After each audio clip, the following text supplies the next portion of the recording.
Hi, Cooney. It's starting to get really windy and really cold, so I don't know how long this one's going to last, and my dog is barking. Once again, I'm going to continue the song of Roland because it's funny and I like it. So just watch Will and Ethan's video. Get caught up on the story! Oh, shit. Whoops. There goes the binding. Stanza 10. The emperor bode long time with downcast eyes. He was a man not hasty in reply, but wont to speak only when well advised. When he looked up, his glance was stern and high. He told the envoys, "Fair is your speech and fine, yet King Marsil is foe to me and mine. In all these words and offers you recite, I find no warrant wherein I may confide."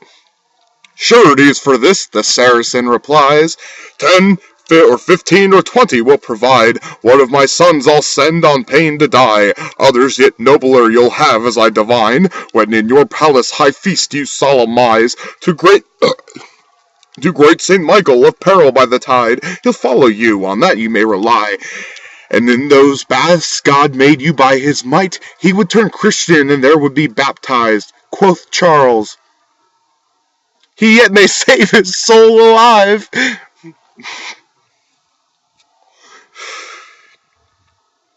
Stanza 11, which I almost read as 2, because 11 looks like the Roman numeral 2. Fair was the evening, and clearly the sun shone.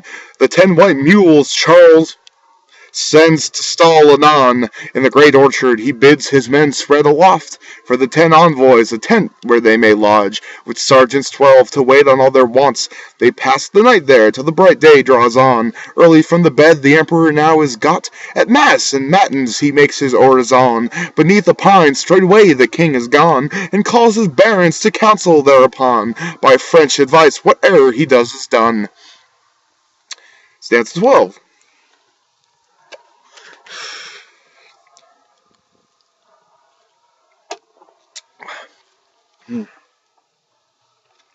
The emperor goes beneath a tall pine tree, and to his council he calls his barony.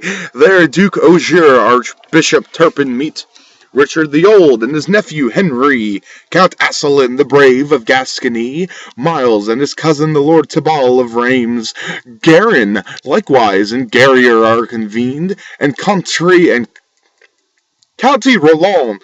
There with the rest came he, and Olivar, noble and good at need. All French of France, 1,000 and more may be, and Ganelon, the rot, the treachery. So starts the council, which came to such sore grief. Stanza 13. "Barons, my lord," began the Emperor Carlon, "from King Marsil come envoys seeking parley. He makes me offers of treasure overpassing, of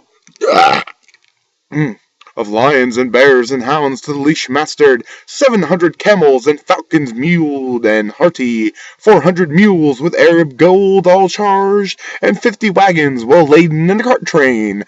By now to France he urges my departure, and to my palace at Aix he'll follow after.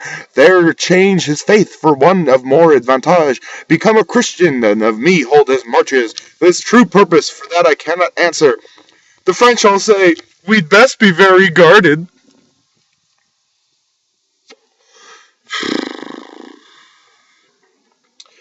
Stanza 14. The Emperor Charles had finished all his speech. The County Roland, who fiercely...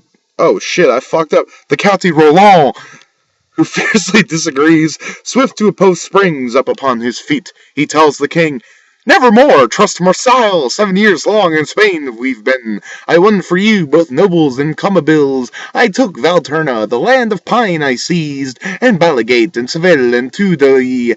Then wrought Marsil a very treacherous deed. He sent his paynims by number of 15, all of them bearing boughs of the olive tree, and with like words he sued you for peace. Then did you ask the French for their rede? Foolish advice they gave to you indeed. You sent the paynim to counts of your many. Bazin was one, the other was Basile. He smote their heads off in hills beneath Haptil. This war you've started, wage on and make no cease. To Saragossa lead your host in the field. Spend all your life, need be in the siege. Revenge the men this villain made to bleed."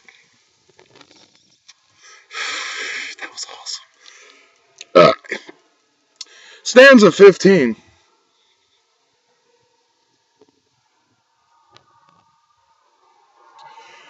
The Emperor Charles sat still with his head bended. He stroked his bearded mustache gently. Nor good nor ill he answers to his nephew. The French are silent, Gunets alone excepted. But he leaps up, strides into Carlon's present, and full of pride begins thus to address him. He tells the king, "Trust not a brawling fellow, me nor another, seek only your own welfare. If King Marseille informs you by this message, he'll set..." Fucking wind. I'm ejaculating from my mouth. Arts.